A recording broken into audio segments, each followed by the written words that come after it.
Eu sou o Paulo Nogueira Batista e queria hoje conversar um pouco com vocês sobre aspectos da política internacional do governo brasileiro, do governo Bolsonaro. Infelizmente não tem nada positivo a dizer. Gostaria de poder fazê-lo, mas não há condições. Assim como na área doméstica, no campo internacional, o governo Bolsonaro tem atuado de maneira, sem exagero, desastrosa, provocando desgaste para a imagem brasileira e perda de posições e interesses do Brasil no exterior. Eu vou dar 3 exemplos. Vou falar do acordo Mercosul-União Europeia, do Banco dos BRICS e da presidência do Banco Interamericano de Desenvolvimento. Começo pelo acordo Mercosul-União Europeia. Esse acordo foi finalizado no ano passado, num momento adverso para o Mercosul. Na Argentina havia o final da presidência Macri, governo desgastado, desprestigiado, sem força, e aqui no Brasil o primeiro ano do governo Bolsonaro, que se mostraria amadorístico e despreparado para enfrentar as questões internacionais e domésticas, né? Os europeus aproveitaram essa confluência, essa conjunção de fatores favoráveis, extraíram dos sul-americanos concessões que eles nem mesmo imaginavam poder obter. Saiu assim um acordo desequilibrado que limita seriamente as possibilidades de adoção de políticas públicas por parte do Brasil e que traz poucas vantagens em termos de acesso a mercado para os sul-americanos e muitas vantagens em termos de acesso a mercados para os europeus. Ocorre que, como se diz, né, Deus escreve certo por linhas tortas e aparentemente o diabo também. É possível que esse acordo, muito desfavorável a nós, acabe não saindo do papel por causa das políticas ambientais desastradas do governo Bolsonaro. É que agora o acordo precisa ser transformado em contrato e submetido à ratificação, à aprovação dos parlamentos europeus, dos países europeus, do Parlamento Europeu e dos parlamentos dos países do Mercosul.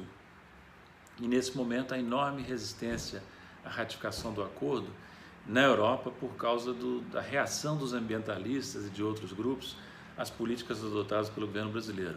Nós estamos sabendo, entretanto, que os negociadores europeus e a Comissão Europeia têm conversado insistentemente nos bastidores com os setores ambientalistas, explicando que o acordo é altamente favorável à Europa e prometendo a eles que manterão a pressão sobre o governo brasileiro para reverter as suas políticas destrutivas na área ambiental. Então, apesar da resistência ambientalista, não é impossível que o acordo venha a ser sacramentado pelos europeus.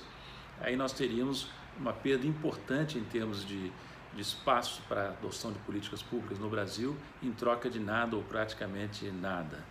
Então esse é o primeiro exemplo. O segundo exemplo é a questão do Banco dos BRICS, do qual eu fui vice-presidente na fase inicial, nos primeiros 2 anos do banco. Esse banco, quando estava sendo finalizada a negociação que levaria ao acordo, na cúpula dos BRICS em Fortaleza em 2014, havia uma questão importante pendente. Qual dos 5 países dos BRICS, Brasil, Rússia, Índia, China e África do Sul, teria o direito de indicar o primeiro presidente do banco que se criaria, né? A presidente Dilma Rousseff queria muito que fosse o Brasil, mas a Índia também queria, insistiu muito. E eu fui um dos que, dentro da delegação brasileira, argumentamos que seria mais importante assinar logo o acordo na cúpula dos BRICS em Fortaleza e ceder na questão da presidência. Nós ficamos então com o direito de indicar o segundo presidente e os indianos indicaram o primeiro. Ocorre que os indianos usaram mal essa prerrogativa. Indicaram um senhor chamado K.V. Kamath, ilustre, de carreira ilustre, mas em idade avançada, em regime de pré-aposentadoria, que se sobressaiu durante os seus 5 anos de mandato, basicamente pela inércia. E o banco não progrediu, ou progrediu muito lentamente, né? Chegamos então em 2020 e agora quem tem direito de indicar o segundo presidente do banco é o Brasil. Se nós tivéssemos bola de cristal lá atrás, em 2014, nós talvez tivéssemos preferido indicar o 3º ou 4º presidente. Como poderíamos imaginar naquela época que o Brasil em 2020 estaria sendo governado pela figura caricata de Jair Bolsonaro, né? E aconteceu então que o Brasil exerceu esse direito indicando um nome relativamente obscuro, de currículo inadequado. Espero estar errado, mas não tem experiência relevante, chama-se Marcos Troijo e é um cargo muito difícil porque trata-se de recuperar um banco que começou mal sob a presidência de K.V. Kamath e, volto a dizer, espero estar errado, mas tudo indica que o nome indicado pelo governo Bolsonaro não está à altura do desafio. Então vocês podem imaginar a minha frustração como tendo sido um dos fundadores desse banco, de ver ele passar das mãos de um presidente indiano inerte para as mãos de um presidente brasileiro aparentemente despreparado. Para terminar, eu queria voltar a falar rapidamente de um terceiro exemplo, que é a presidência do BID. O BID é o Banco Interamericano de Desenvolvimento, é um banco importante que financia projetos de desenvolvimento, de investimento na América Latina e no Caribe. E nesse banco, o BID, existe uma regra não escrita que reserva a presidência do banco a um latino-americano. Assim como no FMI, a presidência está reservada a um europeu, e no Banco Mundial a presidência está reservada também, por regra não escrita, a um americano.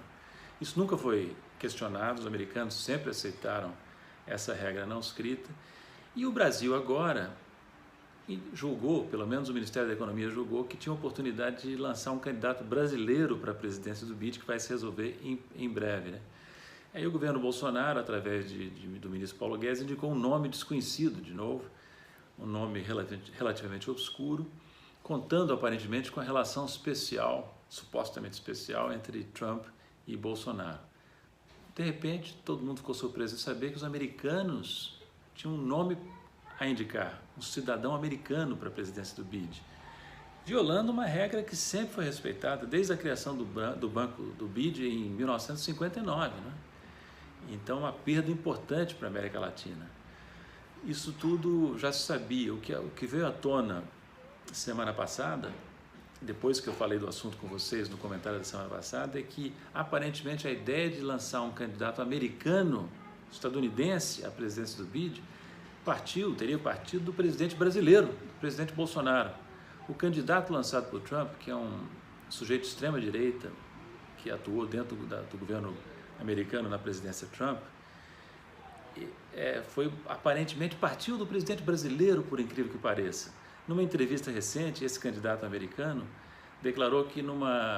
afirmou que numa conversa telefônica recente, o presidente Bolsonaro teria dito ao presidente Trump: olha, nós estamos pensando em lançar um candidato brasileiro, já tinha lançado na verdade, mas se você quiser lançar um candidato americano à presidência do BID, o Brasil vai apoiar.